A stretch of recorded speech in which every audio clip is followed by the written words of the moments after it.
gentlemen, welcome to this week's episode of EVTN Nightly News for the week of February 28th in the year of our Lord 2021. John, the first topic in the docket. Archbishop Vigano had a letter released. He published the letter, wrote it on February 3rd, but it was recently published in LifeSite News this week, and you have a summary of this letter. Yeah, Vigano, he basically has a lot of tough talk. It's a good letter. I'd recommend that you read it. Even the first paragraph is just pretty much what you'd expect from Vigano, pretty hard-hitting. The important thing to note here is that it was released several weeks ago, and LifeSite had a disclaimer on it. They said basically, like, Vigano's opinions are his own, and we don't necessarily support that. And it's interesting.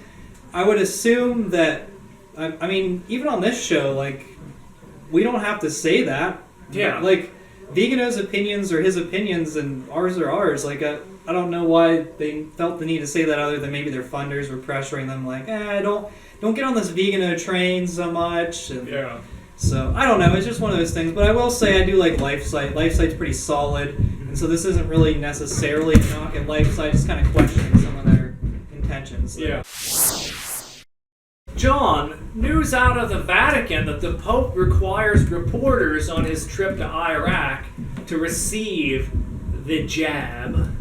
Yeah, so I guess we won't be traveling to Iraq. Well, you know, Parent Ryan got the jab on this very program, so I'm sure, you know, he was offered that position in the Vatican Communications Dicastery. I'm sure if you watch this program at some point in time, you will see Parent Ryan giving an update from Iraq with Pope Francis. Yeah, and I think, like, considering that some people wanted the jab and haven't been able to get it, it's very preferential treatment, let's just say. And the only people that are going to be getting the jab are the people that are part of the virus religion, so they're not going to ask any tough questions. Or at least probably, maybe that's Pope Francis's hope. So we'll see what happens. John, CNA surveyed several U.S. bishops, and they reported the results. What can you tell us about this survey? Yes, this was a survey done by Francis X. Mayer. He was some kind of former journalist, and CNA did an article about his research where I don't know if he did necessarily What a are survey. his credentials? Does he have credentials like us with blue check marks? Well, he talked to bishops. Oh, so wow. I think, and that's why I like this article, is because they have direct quotes from this guy who talked directly to bishops. I don't know how many he surveyed, or if it was really even a survey or just more of a casual conversation, but he talked to several bishops, and I'm just going to read you a few of the quotes. So the first one is, when pressed, none of the bishops I queried could report a single diocesan seminarian inspired to pursue priestly life by the current pope. I think that's, like, shocking. It is. Especially coming from bishops. Like, we're not shocked about that. No. But we're shocked that the bishops would say that. And so I'm just going to read a few more quotes. Mayer said, one recurring criticism from the bishops he spoke with was alleged interference with the selection process of bishops at the level of Rome's congregation of bishops. So the bishops aren't happy that their input is not being taken into account in the selection of bishops. Next quote is, this typically involved and implied and sometimes quite explicit distrust of a particular American cardinal who will remain unnamed. So, I think we have a pretty good guess. Yeah, which American cardinal is interfering in the selection of bishops? Supich. Yeah, Tomato Supich.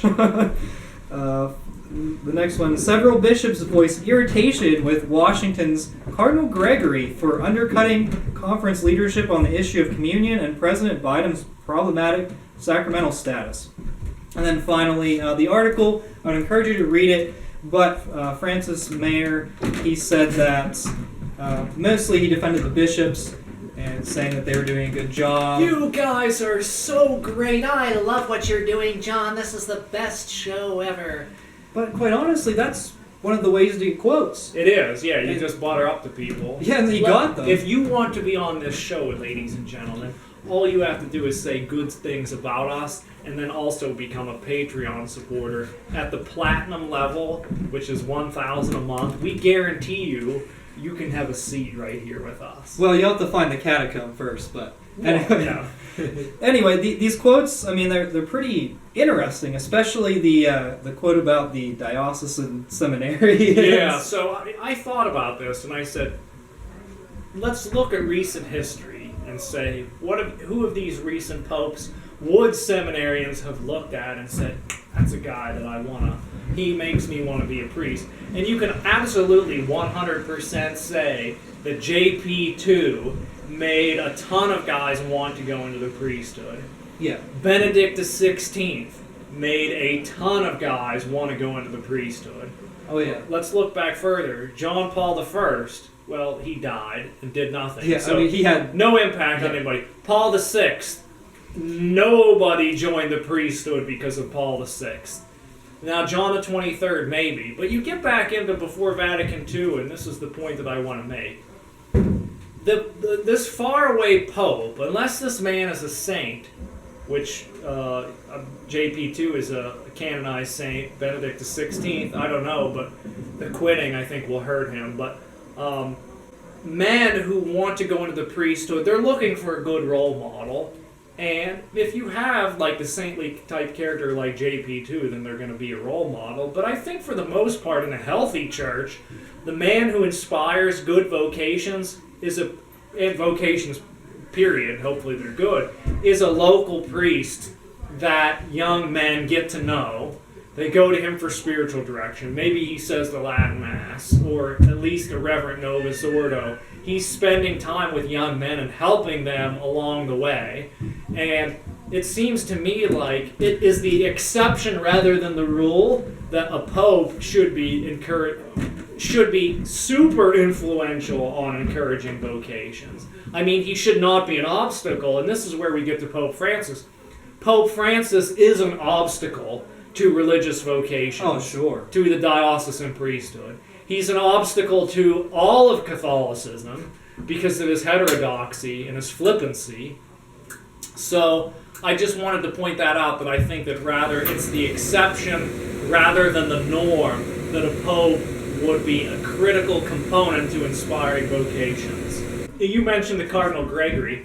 This is interesting because I think in the past 2 or 3 weeks, we have seen conflict between the American bishops that we have never seen before in the open. Yeah, in the public. In the public between Catholic bishops, where you have, let's call it the Catholic wing of Catholic bishops, Gomez, Cordileone, Strickland, there's been another dude, I forget his name, and then Stitka, has kind of been on the pro-life bandwagon too, versus the modernists, who are McElroy, Timaeus, Supich, Gregory, who are the accommodationists, who are like, well, we don't want to fight this battle with Joe Biden, and we'll address this privately, whereas the Gomez and the Cordileones are like, no, we need to take this head on. And it's gotten to the point where it's so bad now that you have this arch heretic in Joe Biden who's president, and he's wantonly receiving communion while supporting alphabet soup LMNOP agenda and the rainbow agenda. And because of that, you have actually the good bishops are scandalized now, and they're saying to themselves, how can I be a part of this conference of Catholic bishops? How can I say that Timaeus Supich and Wilton Gregory are my brothers in the Catholic faith when they are not doing anything to protect the Catholic faith and the Eucharist from Joe Biden? Yeah, I mean, it's a good question, and I think that it's getting to a point where you can't be a moderate.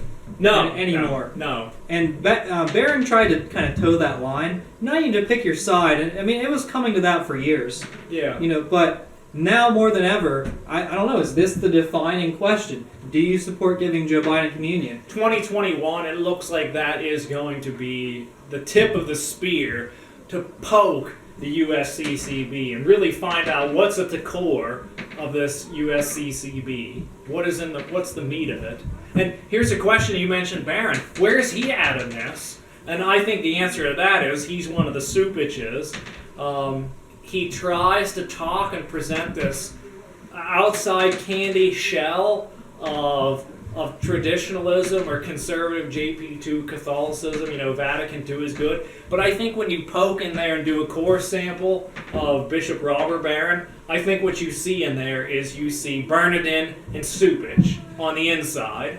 Yeah, and I don't think there's any question that he is hoping to get a promotion somewhere. And Supich, if he does go to Rome, there would be an open spot in Chicago where Barron is from. Yeah. So maybe he's keeping. And I will give Barron. that. I'll say something good about Barron. Barron would be 100 times better than Tomato Supich in Chicago. 1,000 times better. Bishop Barron, I actually have inside information that when he was named an auxiliary of Los Angeles, before that he was the rector of the Mundelein Seminary. Yes. I about said Mundelein Cemetery, and maybe it is a cemetery, like this catacomb. But Mundelein Cemetery, and the men loved him there. And this was when Benedict was still Pope, I believe. And the men, when he was named an auxiliary bishop, they all clapped and they said, "We're sad to see you go."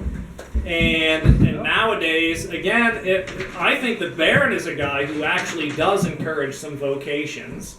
When he did the Catholicism series, I think he was a good influence.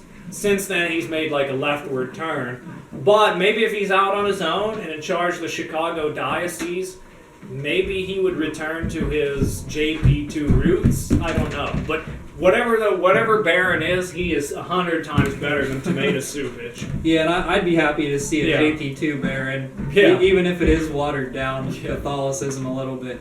But well, I mean, he's someone who could be one of those infiltrators too. Not really an infiltrator, but if you leave him, give him his own option. Yeah. You say maybe he'll become Remember Catholic. You did the video where it was at the USCCB conference back when they had those in real life? Yeah.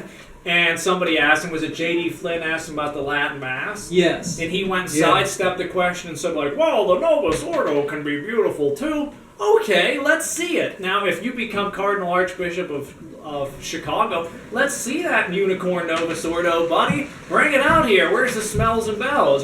Talk it up. Yeah. Because you're the guy whose Catholicism's beautiful. Okay, here's your chance. Let's see it. Yeah, they have St. John Cantius in Chicago that does the Old and New Mass. Yeah. So, maybe he would draw from that. He better be there in Kappa Magna if he believes in beauty. That's my challenge to you, Bishop Robert Barron. You show up, if you're named Cardinal Archbishop of Chicago, you better be at Cantius early on in Kappa Magna saying the Old Mass, because we want to see that beauty that attracts people. I don't think he'll be named bishop. I don't think he'll be named cardinal. He's an auxiliary. He's not even an archbishop. I think they'll go with someone like McElroy, who's already a real bishop. I'm saying because that's his home diocese. I think that Barron does go to Chicago. John, the German Bishops' Conference and German bishops had some interesting remarks this week. What can you tell us about them? Well, they always have interesting remarks. The thing is, and I haven't talked about the German bishops for, I think, at least over a year on this channel. But the thing is, they're so entertaining. You never know what's going to... Believe me, if the German bishops are saying something, it's going to be crazy. Sort of like, me and Brett. If we're saying something, it's controversial. Except it's not coming from a traditionalist Catholic perspective. It's coming from a liberal, wacko Protestant perspective. Yeah, well, that's the thing. And I like to cover Catholic stuff on this channel, and that's why I haven't been covering the Catholic bishop, or the German bishop. Yeah, so, it's... And that's one of the reasons. It's just like, they're so not Catholic that I don't even care. And same with, and that's why I don't cover Pope Francis, and I've been sick of Vatican II, is because I'm sick of it. But the German bishops, I figured, you know what, I'll go for my 1 year, once a year, comment on the German bishops. So there's a few things in the news today. The head of the German Bishops' Conference, he said he gives communion to Protestants. If they come to communion, he'll give them communion. And so that's basically faithless. It could be Protestant. I think it's more or less atheist, though, based on their theology in other areas. And then there was a German bishop who called for a change to the catechism on the LMNOP agenda. He said that these homosexual people could not control themselves. Not everyone could. And so we should accommodate them in the Catholic Church. And that's not considering one of the sins that cries out to heaven for vengeance. That, maybe I'm confused. Isn't that why we have confession if you are having trouble control yourself? So instead of this, his idea is, well, instead of just going and confessing those sins all the time, let's just change the catechism. You know, imagine doing this for other sins. Well, John, I know you have trouble not having adultery with your brother's wife, but we'll just take care of that. Instead of you changing your ways, we'll just change the catechism. That's the ticket. That's the easy thing. Well, I wonder if they have any problems with people stealing money from the church in Germany. Yes. And what would they say to them? Well, I know you're having a problem stealing money, but we need to accommodate you, so we'll just leave the money basket right here, where you can take your money as you please. That's what they should do. Yeah, free handout. These are also the guys who are getting all, traditionalist when it comes to paying the church tax. Yeah. Well, if you're not registered with the government as a Catholic and paying that church tax, you're not getting any sacraments. When it comes to the money, they want to be 16th century. But when it comes to the Catholic faith, they want to be lapsed, like Methodists or Unitarians.